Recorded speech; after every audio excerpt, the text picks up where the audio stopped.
Messieurs, dames, bonjour. Monsieur Ducot, nous allons commencer le cours sur le money management dans quelques instants. Tout d'abord, j'espère que tout le monde m'entend et voit mon écran. Juste pour être certain, vous avez un chat pour pouvoir communiquer avec moi en haut à droite de votre écran. Il y a un trait rouge, une flèche rouge qui vous permet de communiquer avec moi. Si vous pouvez répondre et me dire que tout est OK, ça serait pas mal. Je vous laisse le temps de regarder, de trouver ce chat, le temps que les retardataires puissent se connecter. À tout de suite. Bon, rebonjour à toutes et à toutes. Nous allons donc commencer le cours sur les outils le money management. J'espère que tout le monde a pris connaissance des avertissements sur le risque. On va pouvoir l'enlever. Voilà.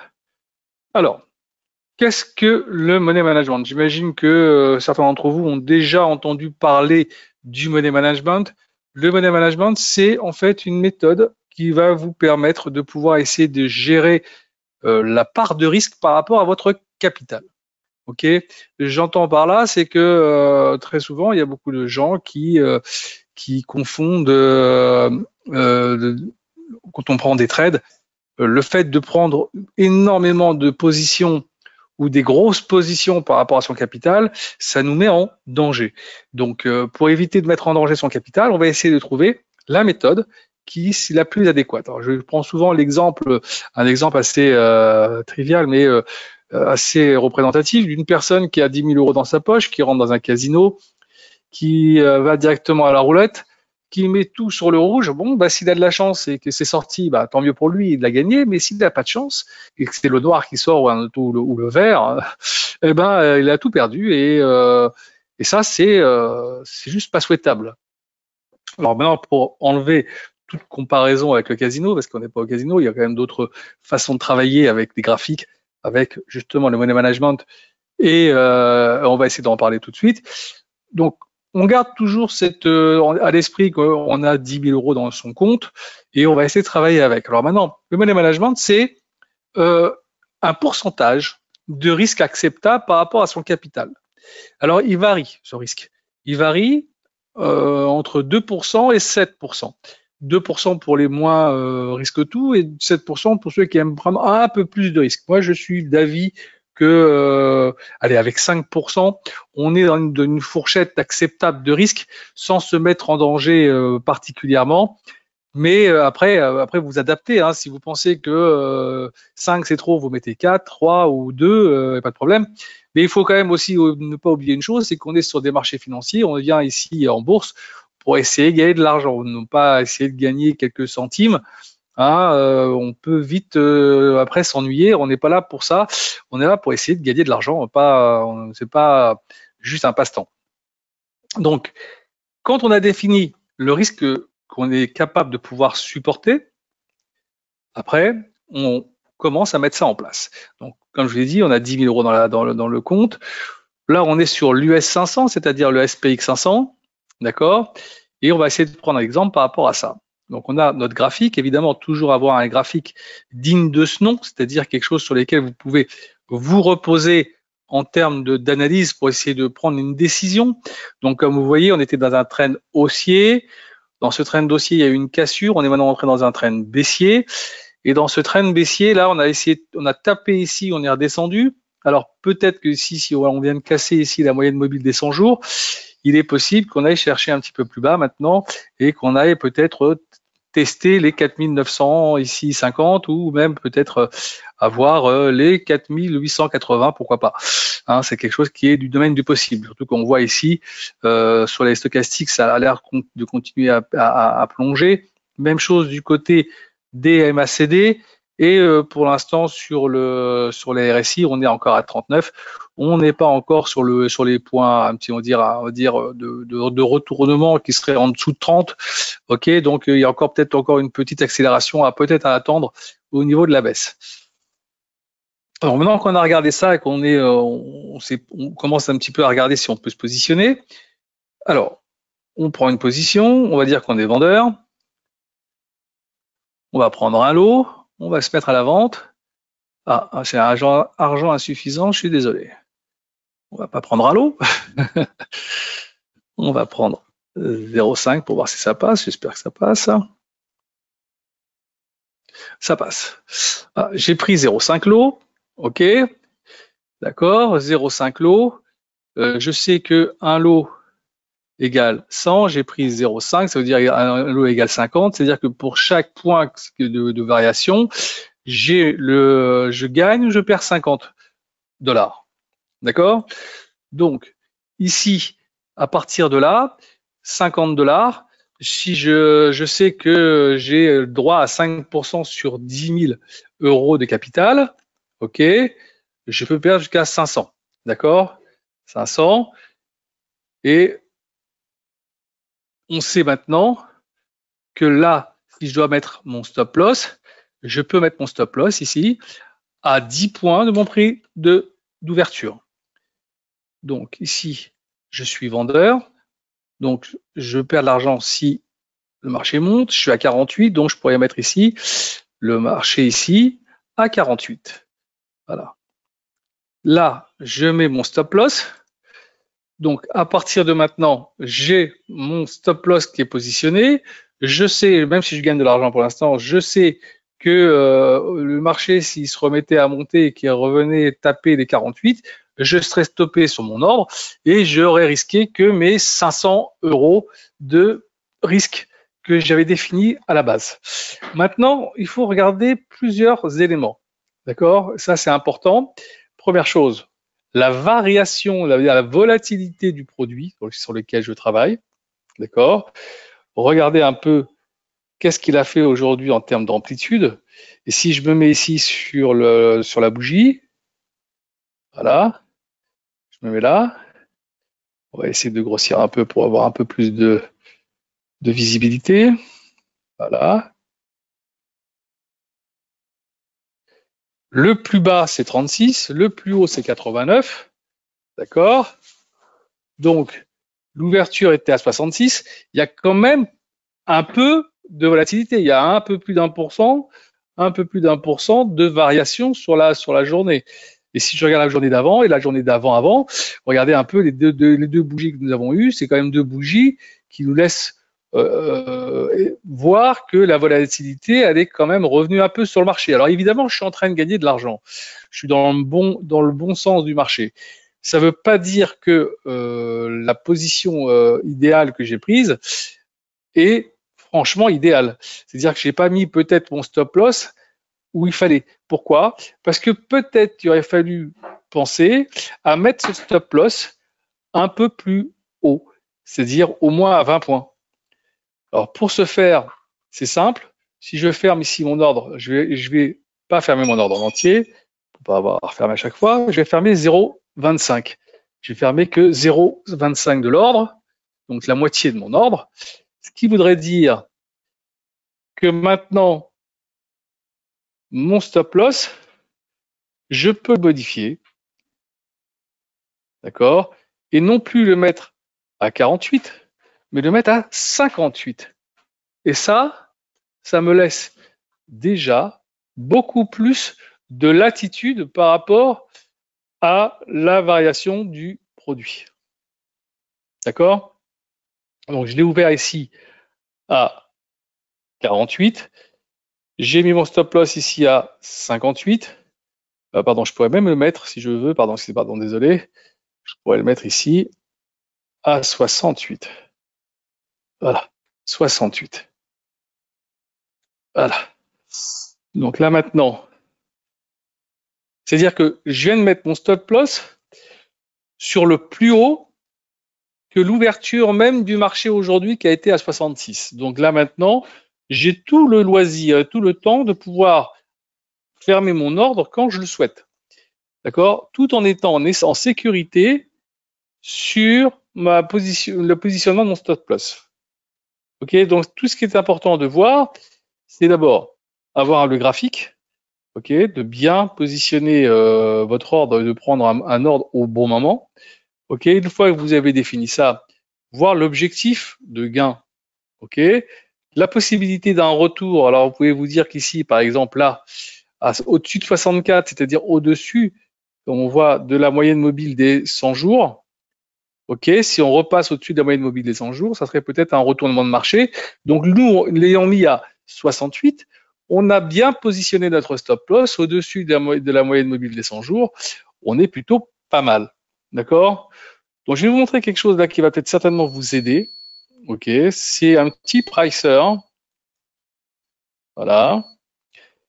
Alors, vous allez pouvoir pricer dessus les valeurs comme le Forex, le SPX 500, le CAC, le Gold, le Platine, le DAX, le Dow Jones, le Nasdaq et ici les actions. Alors, évidemment, ici, je ne touchez pas ici à ce qui est en vert parce que c'est la partie que je n'ai pas sauvegardée. Donc, si vous touchez à ça, vous allez fausser le pricer. Donc, laissez ça comme ça.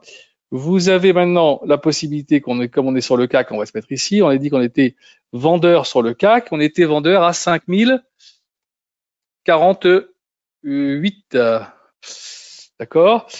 On a mis notre stop loss ici à 5068. OK? Et on a dit qu'on avait pris 0,25.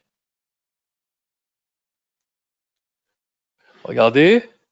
Hop, tout de suite, moins 500. L'exposition, vous l'avez tout de suite. Et ça, c'est intéressant avec ce pricer. Bonjour, tu viens d'arriver. Ouais, je ne sais pas si tu as la possibilité. Alors, je vais faire une petite récap pour toi, juste pour toi. Comme ça, tu vas pouvoir un petit peu voir où on en est. Je parlais donc du money management. OK? Et j'expliquais que le money management, c'est en fait un pourcentage de risque acceptable qui est compris entre 2% et 7%. On est parti sur une base de 5%. OK? On part sur le principe que nous avons un capital de 10 000 euros sur notre compte. Évidemment, 10 000 euros, ça ne veut pas dire qu'il faut que vous ayez 10 000 euros. Maintenant, si vous avez la possibilité, tant mieux, parce que c'est quand même plus agréable de travailler avec de l'argent devant soi. On dit toujours l'argent appelle l'argent, donc c'est toujours mieux d'avoir un peu plus de fonds. Maintenant, il faut travailler avec l'argent qu'on a. On a dit donc 5% sur 10%, ça veut sur 10 000, ça veut dire 500 euros de risque. On a ouvert une position ici, là, de 0,25. Et pourquoi j'ai ouvert 0,25? 0,25 sur le SPX 500. On l'a ouvert à 48 à la vente. OK? Pourquoi je l'ai ouvert à la vente? J'avais défini qu'on était sur un marché plutôt baissier, qu'on avait monté, on était ici, on avait tapé le haut du trade, on est rebaissé. On a repassé ici en dessous de la moyenne mobile des 100 jours. Alors pourquoi pas? En plus, on voit les stochastiques qui plongent un peu, la MACD aussi. On a peut-être une possibilité d'aller chercher un petit peu plus bas. Donc on s'est mis à la vente. D'accord? Maintenant, ici, on a mis un stop loss à 68. Pourquoi 68? Parce que en mettant 0,25, 68, ça nous fait pile poil 500 euros de risque. J'ai regardé la volatilité du produit, donc quelle était l'amplitude des variations sur la journée d'aujourd'hui, d'hier et d'avant-hier. On voit quand même qu'on a des amplitudes importantes. Rien qu'aujourd'hui, on a un peu plus d'1%. Hier également, on avait plus d'1,5%. Avant-hier, plus de 2% de variation. Donc, c'est quand même des marchés qui, pour l'instant, sont quand même relativement volatiles. Donc, on se doit d'avoir des stop-loss qui ne soient pas trop collés. Donc, au début, j'avais dit 0,5 lot. J'ai dit que c'était un peu beaucoup par rapport à l'exposition. Donc, on a pris 0,25 lot. 0,25 lot, on a positionné un stop-loss, puisqu'on a ouvert à 68, on a positionné 20 points à 68. Ce qui nous fait donc bien les 500 euros de risque maximum. On est plutôt pas mal. Maintenant, on peut laisser courir un peu la position et voir ce qui se passe. Donc là, j'étais en train de vous montrer en fait un pricer. Donc j'ai positionné le prix d'ouverture de la position à 48 ici, prix de vente, et le stop loss auquel on l'a mis à 5068. Les 0,25 lots ici. OK, donc on ne touche pas ici, je disais on ne touche pas ici, c'est des choses que j'ai pas sauvegardées, donc si vous le voulez après le pricer, je vous l'enverrai, je vous enverrai mon mail. OK, donc on voit bien l'exposition maximum, risque, moins 500. D'accord? Maintenant, si je veux prendre moins en termes de lot, je peux prendre 0,10 par exemple. Donc si je prends 0,10, vous voyez là je suis qu'à 200, donc je peux ici facilement mettre ici mon stop loss à 5088 par exemple. Vous voyez? Allez, on va voir tout de suite, 5088, et on est encore qu'à 400. Voilà, on a 40 points de stop loss et on est à 400 maximum de risque. Donc, ça sera à vous de juger par rapport au volume que vous voulez faire et par rapport à l'endroit où vous voulez positionner votre stop loss. Donc ça, c'est ce qui est assez intéressant, c'est que vous pouvez opérer par tâtonnement. Alors comme je vous disais tout à l'heure, vous avez la possibilité de faire ça sur le Forex, sur l'US 500 ou sur le CAC, le Gold, le Platine, le DAX, le Dow Jones. Tout a été programmé par ligne, le Nasdaq et les actions. D'accord? Donc voilà mon petit mail. Si vous voulez m'envoyer sur le chat, je vous l'envoie. Si vous voulez avoir le pricer, vous m'envoyez un mail juste après. f.duco @yahoo avatrade.com.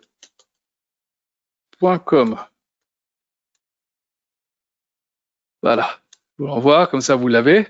Vous m'envoyez un petit mail juste après. Je vous envoie ce pricer. Ça va vous aider à positionner convenablement vos risques. Et comme ça, vous serez dans des conditions optimales pour pouvoir trader et mettre des positions qui tiennent la route. Alors, je rappelle encore une fois que vous avez un chat en haut à droite de votre écran, une flèche rouge ou un trait rouge qui vous permet d'accéder au chat. Si vous avez des questions, n'hésitez pas à envoyer là tout de suite des questions. Vous voulez, je reprends des points sur lesquels vous avez un petit peu coincé et je me ferai un plaisir de répéter les choses s'il le faut. Alors juste comme ça, pour une petite récap, bon, vous avez compris comment ça fonctionne, hein, ce petit pricer, c'est plutôt assez intéressant. Juste comme ça, je disais tout à l'heure que normalement, le money management, c'est un pourcentage de risque qui est entre 2% et 7%. Nous, on a pris 5% parce qu'on est quand même là pour essayer de prendre un petit peu de risque pour essayer de gagner de l'argent et de sortir des bénéfices de nos positions. Maintenant, si vous pensez que 5% c'est trop, vous prenez moins, vous prenez 4, vous prenez 3, vous prenez 2. C'est pas un problème. Vous adaptez selon votre façon de voir les choses et surtout selon votre capital. D'accord? Vous n'êtes pas obligé de vous mettre en danger plus qu'il ne le faut. Si on met ces cours en place, d'ailleurs, je rappelle que si on met ces cours en place, c'est justement pour vous aider à travailler le mieux possible pour pouvoir d'abord durer le plus longtemps possible, gagner de l'argent, parce que, encore une fois, nous, on gagne de l'argent, Avatrade ne gagne de l'argent que si vous tradez. Si vous ne tradez pas, on n'a rien gagné. Si vous venez et que vous faites une position et que vous avez tout perdu, vous avez tout perdu, mais nous, on n'a rien gagné. Nous, on gagne quand vous faites des ouvertures et des fermetures de position. C'est sur le spread. Une partie du spread nous revient, pas tout le spread, hein, parce qu'il y a le cours, et une partie du spread nous revient. C'est sur ça qu'on gagne de l'argent. Si une personne vient et fait un petit tour et puis s'en vont, ça n'a aucun intérêt. Donc nous, notre intérêt à nous, c'est le même que le vôtre, c'est que vous gagnez de l'argent et que vous duriez le plus longtemps possible et que vous soyez heureux et que vous ameniez encore d'autres personnes de votre entourage qui seraient intéressées à venir travailler avec Avatrade. Donc, tous les cours qui sont là, c'est pour vous. Donc, je répète rapidement. Première chose, faites-vous un graphique. Si vous ne savez pas faire de graphique, venez mardi. Il y a des outils d'analyse technique pour apprendre à faire un graphique. Quand vous avez maintenant, après, suffisamment d'aisance avec votre outil d'analyse technique, vous regardez sur le produit que vous voulez travailler la volatilité du produit. Est-ce qu'il y a oui ou non beaucoup de volatilité? Par rapport à ça, vous allez choisir de prendre une position plus ou moins importante en termes de volume pour pouvoir adapter votre stop loss à une distance raisonnable pour ne pas être stoppé inutilement de perdre 500 € parce que vous avez mis un stop loss beaucoup trop serré. D'accord? Si j'avais mis un stop loss, par exemple, j'ouvre à 40 et je mets un stop loss à 50 dans un marché comme ça, je peux perdre 500 € en 2 minutes. Ça n'a aucun intérêt. Alors que là, j'ai mis un stop loss qui est positionné à 68, j'ai pris 0,25. 68, ça me laisse le temps de regarder ce qui se passe. Et même maintenant, si j'ai envie, je pense que par exemple, j'ai peut-être fait une erreur, je change d'avis, je peux fermer ma position avant. Je ne suis pas obligé d'attendre d'aller jusqu'au stop loss. C'est pas parce que j'ai mis un stop loss que je dois être obligé d'y aller jusqu'au bout. Si je pense que je me suis trompé, je l'arrête avant. D'accord? Donc, si vous faites attention à tout ça, à tous ces principes-là, normalement, tout devrait bien se passer.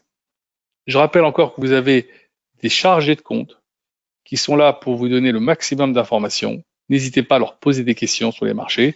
Je pense que pour beaucoup, vous recevez les morning meetings le matin qui donnent pas mal d'informations sur les marchés. Si vous avez besoin de formation, faites tous les webinaires qui sont demandés. Si vous avez besoin d'autres formations, demandez-les encore à votre chargé de compte. Et comme ça, vous allez avancer pas à pas s'il le faut, mais vous allez avancer sûrement. Donc, regardez ça. De toute façon, ça va être enregistré pour ceux qui n'ont pas pu le voir en entier et qui n'ont pas pu être assistés en entier.